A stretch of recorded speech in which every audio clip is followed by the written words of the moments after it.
जब बहू ने खा ली हंसने वाली दवा। किशनगढ़ गांव में कीर्ति अपने बेटे दिवाकर और बहू अंशु के साथ रहा करती थी। तीनों बहुत ही हंसी खुशी अपना जीवन व्यतीत कर रहे होते हैं। अरे बहू, आज खाना मैं बना देती हूँ। नहीं माँ जी, आप क्यों तकलीफ कर रही हैं? आप आराम कीजिए, खाना मैं ही बनाऊंगी। कितनी अच्छी बहू मिली है मुझे। भगवान ऐसी बहू सबको दे। सब कुछ ठीक चल रहा होता है कि एक दिन गलती से अंशु हंसने वाली दवा खा लेती है। बस उस दिन से सब कुछ बदल जाता है। अरे बहू, मेरे घुटनों में बहुत दर्द हो रहा है, जरा बाम तो दे दे। अरे बाम लगा कर क्या करोगी माँ जी? मैं पाँव दबा देती हूँ। अरे एक तो मुझे पाँव दर्द हो रहा है, ऊपर से तुम हंस रही हो। आई एम सॉरी माँ जी। अरे फिर से हंस रही है, जा तू मेरे कमरे से, मुझे तुझसे बात नहीं करनी। हे भगवान, ये क्या हो गया? अब माँ जी क्या सोचेगी? 2 दिन बाद कीर्ति घर में किटी पार्टी रखती है। उसकी सभी सहेलियां घर आने वाली होती हैं। अरे बहू, मेरी कुछ सहेलियां आज दोपहर को घर आने वाली है। आज कुछ खाने में अच्छा सा बनाना। सहेलियां? क्यों? मेरी सहेलियां नहीं हो सकती क्या? तुम फिर से हंस रही हो? नहीं माँ जी, मैं हंस नहीं रही हूँ। अरे फिर से हंस रही हो और बोल रही हो कि हंस नहीं रही। नहीं माँ जी, मैं तो तुम जाओ मेरे सामने से और किचन का काम कर लो, जाओ। दोपहर को कीर्ति की सभी दोस्त खाने पर आ जाती हैं। अरे वाह, घर तो बहुत सुंदर सजाया है कीर्ति। अरे मैंने कहा, ये सब तो मेरी बहू का कमाल है। अरे वाह, बड़ी गुनी है तुम्हारी बहू तो। हाँ हाँ, खाना भी अच्छा बनाया है। हाँ, बहुत ही गुनी है।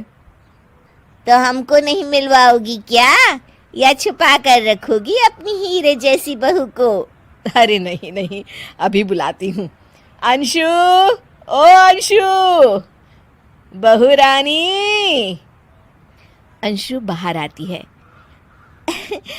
जी माँ जी। बहू, ये सब मेरी सहेलियां हैं, मिलो सबसे।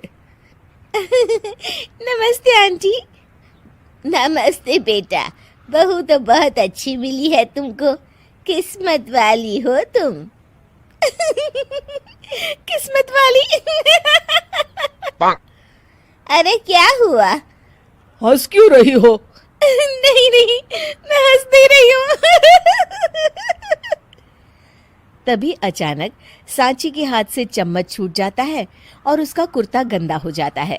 अंशु फिर से हंसने लगती है।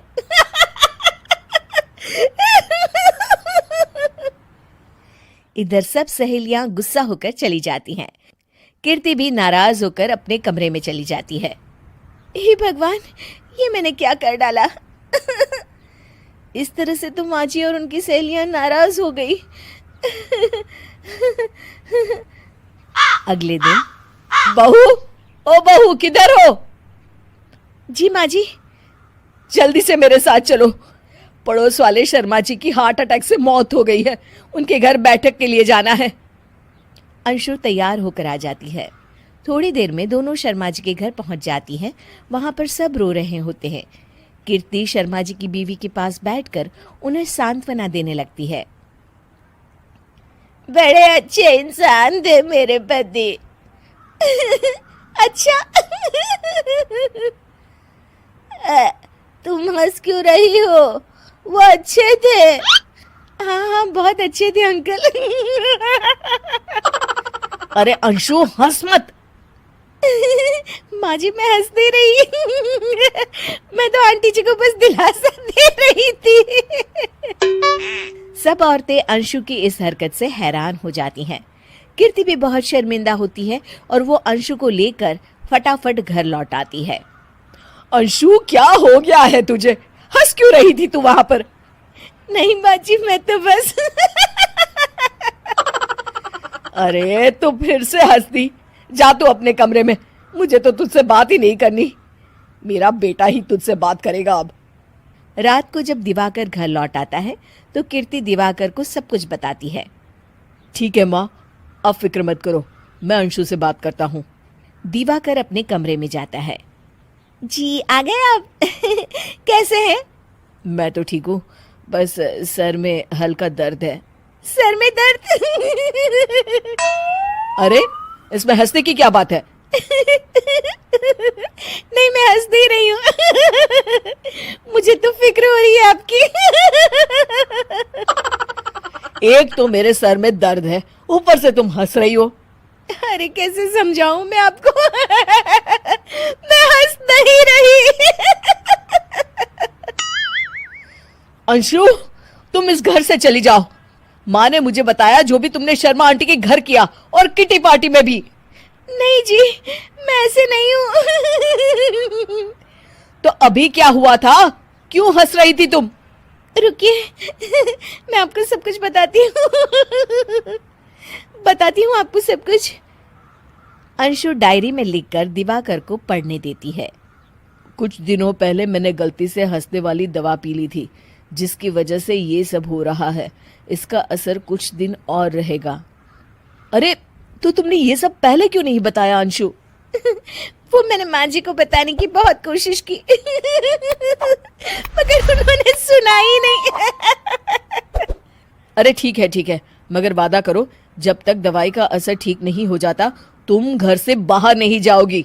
नहीं जाऊंगी और हंसूंगी तो बिल्कुल नहीं